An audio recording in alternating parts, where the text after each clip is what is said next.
Good morning, Merry Christmas, and Happy Hanukkah. I'm about to um, give you a little bit of an overview of the genomic code and the discovery thereof.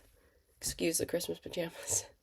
Um, so, what exactly is the non coding DNA mystery? Well, for some time, um, geneticists have been baffled by the fact that non coding DNA makes up roughly 98% of the genome, while coding DNA makes up a mere 2%. The non coding regions of DNA, or junk DNA as it's sometimes called, was assumed to be completely without function. Um, it's been revealed, however, that this couldn't be further from the truth. And the functional properties of junk DNA are actually quite extensive and are, in fact, vital to gene regulation, the regulation of expression, and chromatin structure. So, these discoveries were made by a scientist with the last name of Bernardi. He was an Italian scientist, um, and he discovered something called the genomic code and elucidated several components of non DNA, which have a profound effect on gene expression.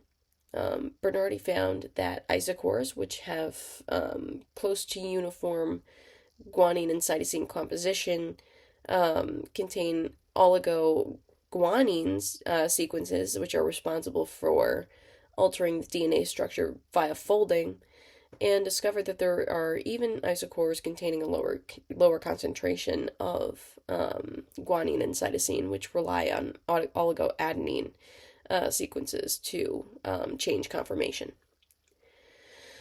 Um, these GC and oligoadenine regions, by their folding patterns, form sequences called LADs and TADs, and both of these are crucial crucial sequences which help alter the structure of the physical DNA molecule. TADs, for example, are segments of non-coding DNA which act to bring enhancers closer to the genes that they operate on and will upregulate um, gene expression. So when you have the TAD acting on the enhancer, you're going to see an uptick in gene expression. TADs, on the other hand, or sorry, LADs, LADS, have the opposite effect. These will downregulate or repress or halt gene expression. Um, Certain regions identified as chromatin domains um, or and sorry, and gene spaces or spatial compartments may or may not exclude exhibit extrusion, which is looping in gene spaces and spatial region or spatial compartments. Extrusion is a commonplace event, and that's crucial for the regulation of gene expression. However, extrusion happens very selectively in TADs and not at all in the LADs. It's also important to note that the isochore, which with its ability to alter the structure of DNA, has a vital role in supercoiling and controlling the accessibility of DNA to enzymes.